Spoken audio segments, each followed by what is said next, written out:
Has the age of AI truly arrived for the pharma industry? Or is still developing, and how do you see agentic AI fitting in space? I'd say we're still developing.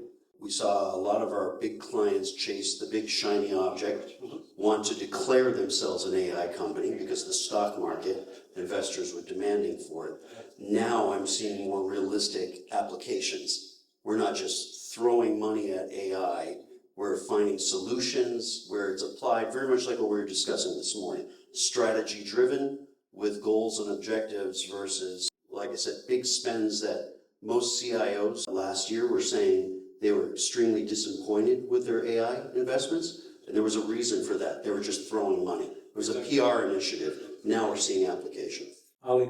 I think the AI itself has the benefit of shedding a lot of light to the sector, to healthcare, and it sort of brings a lot of focus around the data, the quality of the data, and the integrity of the data. So it's accelerating a lot of those questions that we always had around digital solutions being powered by the right data sets. One pattern that we keep seeing from our end and mobilizing large investors to invest in America, we tend to see a new crowd of investors coming in the mix now that are really looking at having a bigger impact, aligning their strategies around AI investments, but also around healthcare.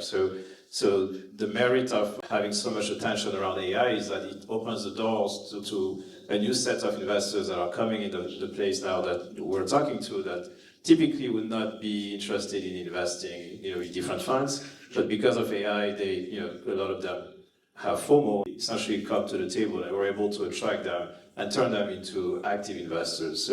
So it opens the doors, but at the same time, the challenge is that we still have a lot of inaccuracies in the system, and that goes back to the story of our friend, how much we can trust the systems. I think it's way too early, obviously, but it's a work in progress. I compare it to what happened in the 90s with the internet, where we had a lot of bad indexing happening with Google, right? If you recall back in the days, we had bad addresses, URLs going to wrong places, right? But we trusted the system, and it got better over time, right? So I feel like we're living through that phase where it's still very early, very nascent, and we have a lot of, for lack of a better term, indexing happening that is not necessarily pointing to the right kind of information.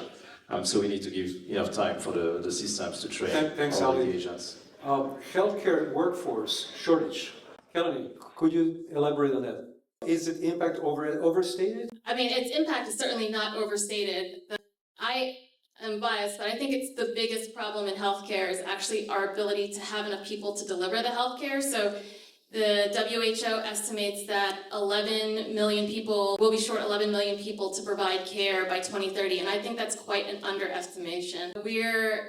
At Siemens, we're really focused on this operational problem, because if you don't have the people to operate our equipment, then our equipment can't provide the care, we can't sell equipment, the economies can't grow, lots of problems there. So some of the examples of how we look to invest in AI and how it impacts what we do is like thinking about the future with less people.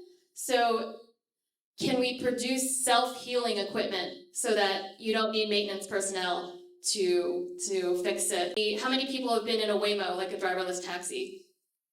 Some? Okay. So now imagine that at some point you'll go in for your MRI scan and it will be a self-driving MRI without anybody there, or CT scan. So that's what we're looking at, a future where there's less people. So there'll be less people to operate the equipment, so those people can be utilized at other places within the hospital. And until we get to that self-driving MRI, we're looking at how the technology that we have today can bridge that gap.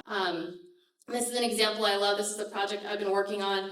It will have customers talking about problems of access to care. Like, I want to get MRIs in Alaska, and so we put a MRI unit in Alaska, but there's nobody to operate it. So what's the use? So then this is started over COVID, we built a technical infrastructure so that we can have a pool of experts in North Carolina scan MRIs in Alaska, right? So using technology to better and more efficiently change the way that care is delivered and distribute workforce. So AI it's going to be hypercritical to really solve that workforce crisis. So it's interesting you use that example because MRIs are are a horrifying thing to me to be autonomous. Because, for example, in Alaska, if you have somebody that's working on a farm that has metal that, you know, embedded in them, and there's no person there to look at all the different elements, the skin and the scarring and everything else, and make a determination whether an MRI is safe, and they just put them in the machine,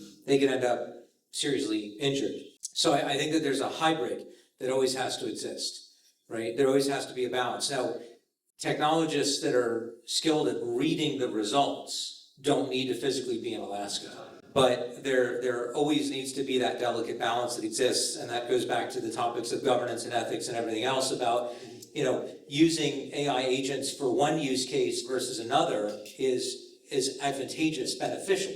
So right place, right time, and know the risks and understand them when you go into it, because then it becomes a liability issue. Yeah. And we need to think about these things. We just do. It's not a great conversation, it's not fun, Yeah. but we need to think about it.